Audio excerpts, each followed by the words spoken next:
है वह आतंकी हमलों, क्षेत्रीय विवादों के रूप में बड़े स्तर पर हिंसा दिखाई देती है और ऐसे समय में गांधी जी का अहिंसक विचार हमारे लिए बहुत कारगर साबित होता है। इसलिए हम यह कहना चाहेंगे कि अहिंसा का सबसे बड़ा विचार सर्वप्रथम गांधी जी द्वारा दिया गया था। देश की आज़ादी के लिए राष्ट्रपिता महात्मा गांधी ने देशवासियों को अहिंसा और सत्य की राह दिखाकर ब्रिटिश सरकार के खिलाफ आंदोलन चलाए। राजनीतिक सामाजिक उन्नति के उनके अहिंसक विरोध के सिद्धांत के लिए उन्हें अंतर्राष्ट्रीय स्तर पर सम्मान भी मिला था।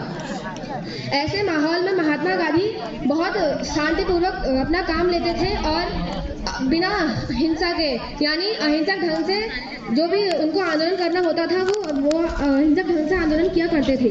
जैसे कि उन्होंने सर्वप्रथम अपने इस अहिंसक आंदोलन की शुरुआत 1918 में बिहार के चंपारण नामक स्थान से की थी, जहां किसानों को अपने खेतों में नील की खेती करने के लिए बाध्य किया जा रहा था। उन्होंने अपने अहिंसक ढंग से यानी बिना किसी के कुछ त्रुटि पूर्वक बोले या किसी को कुछ नुकसान पहुंचाए उन्होंने एक आंदोलन चलाया और उसमें कई लोग शामिल हुए और जिसकी वजह से वहाँ के जो किसान थे उनको बहुत ज़्यादा सहायता मिली। इससे यह हुआ कि वहाँ के किसानों के अंदर भी अहिंसक भावना जाग उठी थी। और सवाल यह उठता है कि गांधी जी ने अहिंसा का ही सहारा क्यों लिया।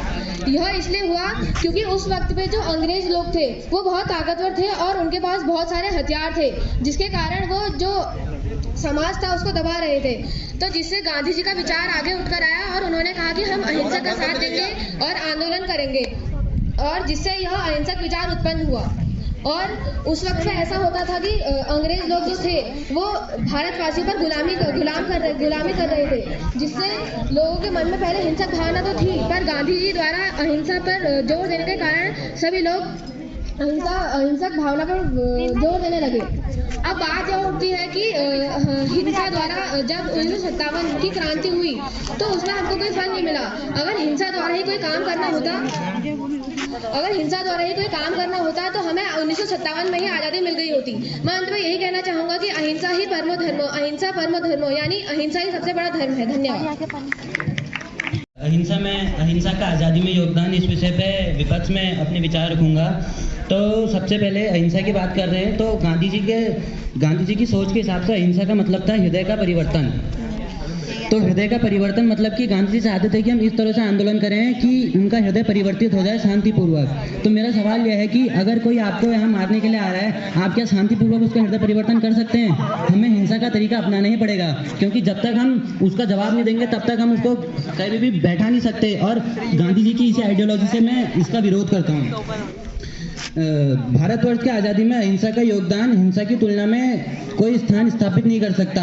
हमारे देश की आज़ादी क्या, संसार के इतिहास में अनेक उदाहरण ऐसे हैं जिसमें बिना हिंसा के सफलता या धर्म रक्षा असंभव हो गया था। जैसे महाभारत का उदाहरण लेते हैं, जिसमें पांडवों व श्री कृष्ण द्वारा कितनी बार कौरवों के पास शांति दूत भेजकर कौरवों के पास कई बार अहिंसा द्वारा समाधान करने की सोची, पर फिर भी उन्होंने बार बार नहीं माने। तो श्री कृष्ण ने ही पांडवों को बताया कि अब जब ये लोग अहिंसा से नहीं मानते तो हमें हिंसा का प्रयोग करना ही पड़ेगा। और दूसरा यह है कि जब भगवान श्री राम लंका को जा रहे थे तो उस समय उन्हें बीच में समुद्र मिल गया, तो उन्होंने अहिंसा से समुद्र को 3 दिन तक उसके आगे रुके रहे, प्रार्थना की, परंतु अहिंसा से वो फिर भी नहीं माना, तो उन्हें भी हिंसा का प्रयोग करना पड़ा। तो ऐसे कुछ एग्जाम्पल्स हैं हमारी हिस्ट्री में जिससे हम देख सकते हैं कि हमें हिंसा का प्रयोग करना पड़ेगा ही अगर हम अहिंसा से नहीं कर पाते। अब इस पर एक पोयम लेके आए हैं, जिसपे एक पोयम लिखी गई है, तो पोयम को सुनाता हूँ। उसका नाम है जलती रही जौहर में नारियां आज़ादी के लिए, जलती रही जौहर में नारियां आज़ादी के लिए, फिर भी गांधी मौन थे। हमें बताया गया अहिंसा से मिली आज़ादी, तो नेताजी सुभाष चंद्र बोस कौन थे? सड़ती रही लाशें सड़कों पर, गांधी भी मौन थे। हमें पढ़ाया गया अहिंसा से आज़ादी मिली, तो फांसी पर चढ़ने वाले वो क्रांतिकारी कौन थे? आज़ादी को बताया अहिंसा से मिली, देश के लिए जान देने वाले आजाद चंद्रशेखर और सुखदेव राजगुरु कौन थे? वो रस्सियां आज भी संग्रहालय में हैं जिससे गांधी जी बकरी बांधा करते थे, पर वो रस्सी कहाँ है जिसमें भगत सिंह, राजगुरु, सुखदेव हंसते हंसते झूले थे। जाने कितने झूले थे फांसी पर, कितनों ने गोली खाई थी। क्यों झूठ बोलते हो साहब, गांधी जी के चरखे से आज़ादी आई थी। मैं ये कहना चाहूँगा कि हमारे देश के लोग ज़्यादातर ये सोचते हैं कि गांधी जी की अहिंसा के कारण हमें आज़ादी मिली, पर हमारे देश के कई सारे क्रांतिकारियों ने योगदान दिया है, बलिदान दिया है। अगर हम बोलेंगे कि खाली अहिंसा से हमें आज़ादी मिली तो उन क्रांतिकारियों का ये अपमान है। उन्होंने अपनी जान की बाजी लगा दी हमें आज़ादी दिलाने में, पर हम लोग कहते हैं अहिंसा से हमें आज़ादी मिली। धन्यवाद।